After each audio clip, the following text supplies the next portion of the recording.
नमस्कार साथियों, कैसे हैं आप? आई होप अच्छे होंगे। आज का हमारा टॉपिक है रविंद्रनाथ टैगोर का शैक्षिक दर्शन।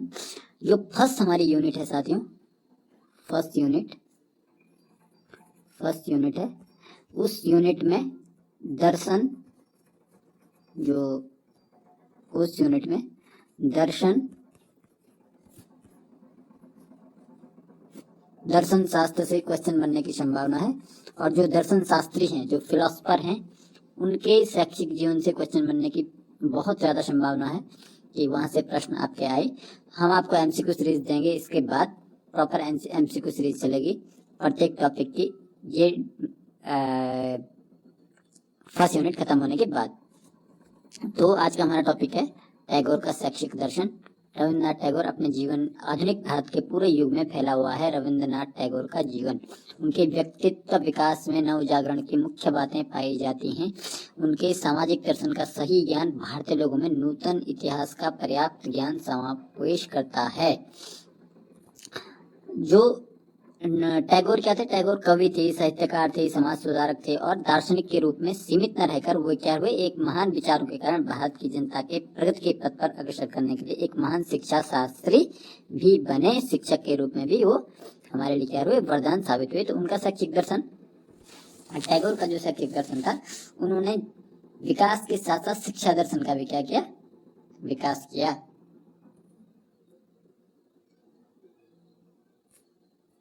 1881 में वो जब इंग्लैंड से स्वदेश लौटे तो उनका व्यवहारिक जीवन और अधिक व्यवहारिक हो गया था टैगोर का। और सर्वप्रथम भारत लौटकर सामाजिक, जातीय एवं राष्ट्रीय भावना से प्रेरित होकर लेखक के रूप में अपना व्यवहारिक जीवन प्रारंभ किया। उन्होंने 1981 में, बहुत इंपॉर्टेंट है, भारतीय पत्रिका, उसके बाद 1884 में साधना पत्रिका, 1881 में भारतीय पत्रिका, 1894 में साधना पत्रिका अपने लेख में देते रहे। गीतांजलि उनकी प्रमुख रचना थी, बहुत इंपॉर्टेंट। गीतांजलि उनकी प्रमुख, जिसके लिए उनको नोबेल प्राइज भी प्राप्त हुआ। बहुत इंपॉर्टेंट है साथियों, बहुत इंपॉर्टेंट है। गीतांजलि उनकी क्या थी, जिसके उनको नोबेल प्राइज भी प्राप्त हुआ। और शांति निकेतन की स्थापना उन्होंने 1921 में अपने विचारों को प्रचार प्रसार करने के लिए उन्होंने क्या किया, शांति निकेतन की स्थापना की, जिसे आज विश्व भारती विश्वविद्यालय के नाम से जाने जाते हैं। ये भी है, विश्व भारती विश्वविद्यालय की स्थापना किसने की थी?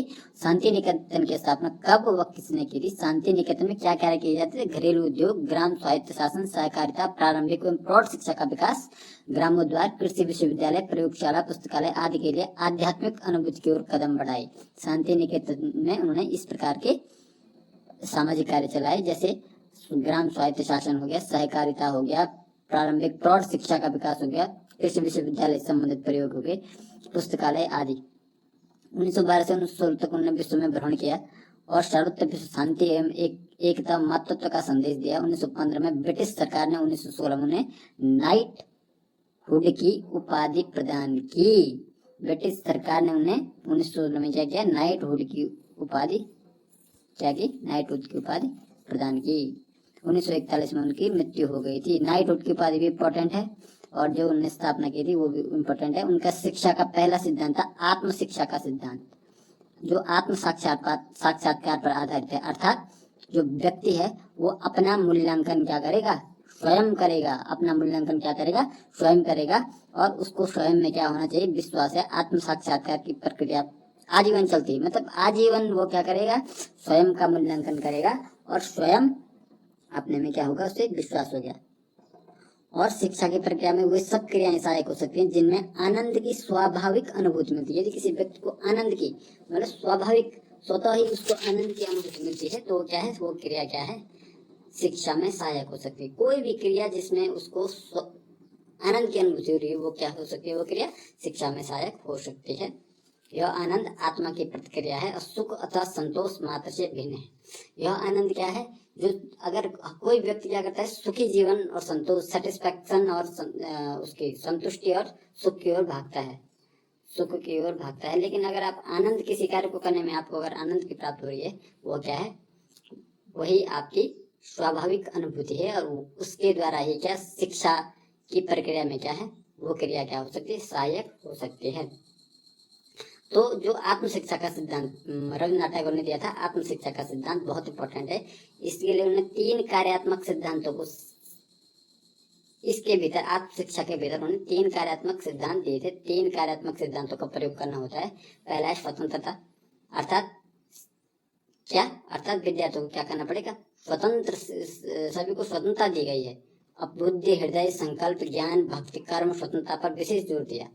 और इस स्वतंत्रता को प्राप्त करने के लिए शिक्षार्थी को समानता, समन्वय, संतुलन का अभ्यास करना आवश्यक है, जिससे वह सत्य, असत्य, स्वाभाविक, कृत्रिम और जो अस्थायी, अस्थायी, सार्वभौमिक और व्यक्तिगत, विशाल, संकुचित में अंतर कर सकता है। देखो, स्वतंत्रता देनी चाहिए किसको, बुद्धि की स्वतंत्रता, हृदय, संकल्प, ज्ञान, भक्ति, कर्म की स्वतंत्रता, उनको कार्य करने की स्वतंत्रता देनी चाहिए। उनको भक्ति की स्वतंत्रता होनी चाहिए कि वो किस धर्म का पालन करें, किस भगवान को वो चुने, ईश्वर में वो भरोसा करें या ना करें, ठीक है। उनको अपने लक्ष्य बनाने की स्वतंत्रता देनी चाहिए। बालक है, लक्ष्य बनाने की स्वतंत्रता देनी चाहिए। इस स्वतंत्रता को प्राप्त करने के लिए शिक्षार्थी को समानता, समन्वय, संतुलन का अभ्यास करना पड़ेगा, आवश्यक है, जिससे कि वो सत्य असत्य में वो क्या कर सकते, सत्य असत्य में भेद कर सके, स्वाभाविक और कृत्रिम में भेद कर सके, अस्थायी अस्थायी में भेद कर सके, सार्वभौमिक और व्यक्तिगत में भेद कर सके, विशाल और संकुचित में भेद कर सके, सत्य और स्वाभाविक, प्रासंगिक, शाश्वत, समन्वित और विश्वगत तत्वों को ग्रहण कर सकता है। एक बार यह सामर्थ्य उत्पन्न होने के बाद शिक्षार्थी स्वयं अपना निर्देशन कर सकता है। वह स्वयं यह जान सकता है कि कौन कौन से अनुभव और क्रियाएं उसके मार्ग में बाधक हैं और कौन कौन से उसके मार्ग में साधक हैं। यदि यह सामर्थ्य उत्पन्न हो गया उसके अंतर्गत कि क्या सत्य है, क्या असत्य है, क्या कौन सा विशाल है, कौन अस्थायी है, कौन अस्थायी नहीं है, कौन कृत्रिम है, यदि ये उसके अंतर्गत क्या हो गया, विकसित हो गया, तो उसके बाद वह ये जान सकता है कि कौन कौन से उसके मार्ग में बाधक हैं और कौन कौन से साधक है। इसलिए उसको क्या स्वतंत्रता दी जानी चाहिए, ऐसा रविन्द्रनाथ जी मानते थे। दूसरा था पूर्णता। आत्म शिक्षा का दूसरा कार्यात्मक सिद्धांत क्या है, पूर्णता। इनके अनुसार प्रत्येक शिक्षार्थी को अपने व्यक्तित्व के सभी पहलुओं और अपनी सभी शक्तियों को पूर्ण विकास करना चाहिए। इस दृष्टि से सभी अपना भावनात्मक विकास, अपना शारीरिक विकास और अपना मानसिक विकास क्या करना चाहिए, पूर्ण करना। उनके अनुसार क्या था, उनके अनुसार प्रत्येक शिक्षार्थी को अपने व्यक्तित्व के सभी पहलुओं और अपनी शक्तियों का पूर्ण विकास करना चाहिए। इस दृष्टि से शिक्षा का लक्ष्य व्यावसायिक निपुणता प्राप्त करना है, परीक्षा में सफल होना अथवा डिग्रियां लेकर सामाजिक सम्मान प्राप्त करना नहीं है। क्या है, व्यावसायिक निपुणता प्राप्त करना है। आपने डिग्री ले ली, आपने बड़ी बड़ी डिग्रियां ले ली, आपने क्या कर दिया, पास हो गए आप, लेकिन क्या आप अपने जीवन में बहुत ज्यादा सफल नहीं हो पाए। आप परीक्षाओं में तो आप बहुत ज्यादा एकेडमिक आपका परफॉर्मेंस क्या है, बहुत अच्छा है, लेकिन आप अपने जीवन में सफल नहीं हो पाए क्योंकि आपकी शिक्षा क्या थी, अपूर्ण थी। आपने अपना शारीरिक विकास नहीं किया, आपने अपना मानसिक विकास नहीं किया, आपने अपना क्या व्यवहारिक विकास नहीं किया। आप सिर्फ परीक्षा पास करने पर आपका फोकस रहा और इसलिए आपकी शिक्षा अपूर्ण मानी जाएगी। यदि शिक्षा एकमात्र लक्ष्य बालक के व्यक्तित्व का पूर्ण विकास है, यह पूर्ण विकास तभी संभव हो सकता है जब व्यक्तित्व के सभी पहलुओं पर जोर दिया जाए, न कि किसी आवश्यकता पर। आवश्यकता में अर्थात कि हमें इतनी परसेंटेज लानी है, ये नहीं होना चाहिए कि हमको इतनी परसेंटेज लानी है, हमें डॉक्टर बनना है या हमें इंजीनियर बनना है। नहीं, शिक्षा का उद्देश्य पूर्ण तब माना जाएगा जब उसका शारीरिक विकास होगा, जब उसका आध्यात्मिक विकास होगा, जब उसका भावनात्मक विकास होगा, जब उसका क्या होगा, मानसिक विकास होगा। ये सभी विकास पूर्ण, तभी शिक्षा पूर्ण मानी जाएगी। उसके बाद वो व्यक्ति जो है, वो बालक जो है स्वयं सफल कहीं न कहीं किसी न किसी क्षेत्र में सफल हो जाएगा। सार्वभौमिकता, व्यक्ति का विकास पूर्ण तब तक नहीं हो सकता जब तक वो अपने अंदर उपस्थित विश्वात्मा को प्राप्त न कर ले। विश्वात्मा से तात्पर्य क्या है, विश्वात्मा का क्या, विश्वात्मा अर्थात आत्मा की बात यहाँ पर हो रही है। आत्मा अर्थात छात्र को क्या, आत्मा और शरीर में अंतर क्या होना चाहिए, आत्मा और शरीर के बीच क्या अंतर आ जाना चाहिए, ताकि क्या हो जाए, आत्मा और शरीर के बीच अंतर करना आ जाना चाहिए, ताकि वो क्या ज्ञान, भक्ति, कर्म तीनों ही माध्यमों से क्या करे, आत्मा के विषय में गहन चिंतन व शोध करे और इस आत्मा का साक्षात्कार हो जाने पर इसके निर्देशन में आगे बढ़ना सफल हो जाता है। जब व्यक्ति को जब आध्यात्म का पूरा ज्ञान हो जाता है शिक्षार्थी को कि आत्मा अलग है, शरीर अलग है, ईश्वर है, जब इन सब का ज्ञान हो जाता है तो क्या उसका उसको फिर आगे बढ़ने में क्या हो जाती है, सरलता होती है, ऐसा मानते हैं विवेकानंद। उपयुक्त विवेचन से स्पष्ट है कि रविन्द्रनाथ टैगोर की शिक्षा प्रणाली में शिक्षा का लक्ष्य स्वतंत्रता, पूर्णता और व्यापकता प्रदान करना है, ऐसा रविन्द्रनाथ टैगोर जी मानते थे। सार्वभौमिकता और पूर्णता और तीसरा है स्वतंत्रता, ये तीन जो कार्यात्मक सिद्धांत है वो आत्म शिक्षा का क्या है, कार्यात्मक सिद्धांत थे। किसके, रविन्द्रनाथ टैगोर जी के। उनकी शिक्षा के प्रमुख उद्देश्य ये हैं, सर्वांगीण विकास होना चाहिए किसका, बालक का, और बालकों को अच्छा क्लर्क, निपुण, किसान, शिल्पी, वैज्ञानिक बना देना नहीं, बल्कि उनके अनुभव की पूर्णता द्वारा मनुष्य के पूर्ण रूप में विकसित करना भी है। बालकों के प्रकृति के घनिष्ठ संपर्क में रहकर शिक्षा देने की व्यवस्था होनी चाहिए, ऐसा वो मानते हैं। विद्यार्थियों को नगरों की अनैतिकता, भीड़, गंदगी से दूर, प्रकृति, शांत, सायेदार, एकांत स्थान में रखना चाहिए। राष्ट्र शिक्षा राष्ट्रीय होनी चाहिए, उसमें भारत के भूत भविष्य का ध्यान रखना चाहिए। सभी विद्यार्थियों को दर्शन के प्रमुख विचारों को स्थान दिया जाना चाहिए पाठ्यक्रम में। सभी विद्यार्थियों को भारतीय विचारधारा, भारतीय समाज की पृष्ठभूमि से ज्ञान करवाना चाहिए। प्रत्येक बालक एवं बालिका में संगीत, चित्रकला, अभिनय की योग्यताओं का विधिपूर्ण विकास करना चाहिए। मातृभाषा में माध्यम होना चाहिए, बहुत इंपॉर्टेंट है कि मातृभाषा में उन्होंने शिक्षा को मातृभाषा में माध्यम होना चाहिए, ऐसा कहा था। सच्ची शिक्षा बालकों को स्वतंत्र प्रयासों से प्राप्त होती है। अनंत मूल्यों की प्राप्ति विदेशी भाषा संभव नहीं है, अतः मातृभाषा का प्रयोग करना चाहिए, ऐसा कौन मानते हैं, विवेकानंद मानते हैं।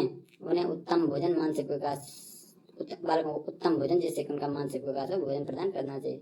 शिक्षण पद्धति का आधार जीवन की वास्तविक बातें तब प्राकृतिक होनी चाहिए। विद्यार्थियों को सामाजिक आदर्शों, परंपराओं, प्रथाओं, रीति रिवाजों को पाठ्यक्रम में स्थान दिया जाना चाहिए। बालकों को इस प्रकार की शिक्षा दी जाए जो उन्हें अध्यात्म आदि की ओर अग्रसर होने का अवसर प्रदान करें। बालक का जन्म प्रकृति एवं मनुष्य दोनों के संसार में होता है, अतः दोनों संसार के लिए उनका आकर्षण बनाए रखना चाहिए। शिक्षा द्वारा बालकों में उच्च कोटि की धार्मिक भावना जागृत करनी चाहिए, जिससे उनमें मानवता का कल्याण करने की क्षमता का विकास हो।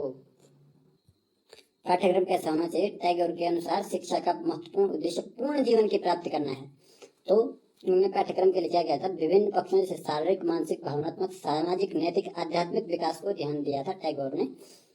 टैगोर ने अपने शांति निकेतन और बाद में विश्व भारती में विषयों के साथ भिन्न क्रियाओं के पाठ्यक्रम में महत्वपूर्ण स्थान दिया। ये विषय क्रियाएं तथा पाठांतर क्रियाएं निम्नलिखित हैं। विषय थे इतिहास, भूगोल, विज्ञान, प्रकृति, साहित्य आदि। क्रियाएं थी बागवानी, भ्रमण, अभिनय, ड्राइंग, क्षेत्रीय अध्ययन, प्रयोगशाला, अजायब घर के लिए वस्तुओं का संग्रह आदि। ये सारी क्रियाएं टैगोर जी मानते थे। पाठ्यांतर क्रियाएं क्या थी, समाज सेवा, छात्र सुशासन, खेलकूद आदि। तो टैगोर का पाठ्यक्रम विषय प्रदान न होकर क्रिया प्रदान था, बहुत महत्वपूर्ण है। टैगोर जी का जो पाठ्यक्रम था विषय प्रदान न होकर क्रिया प्रदान था। और विश्व भारती की स्थापना उन्होंने क्या की थी, विश्व भारती की स्थापना टैगोर ने अपने जीवन दर्शन तथा शिक्षा दर्शन को साकार रूप से प्रदान करने के लिए की थी, जो आज विश्व भारती नाम से एक प्रसिद्ध विश्वविद्यालय है। तो आज का टॉपिक ये यहीं पर समाप्त होता है। हमारा नेक्स्ट टॉपिक आपको जल्द मिल जाएगा। Thank you.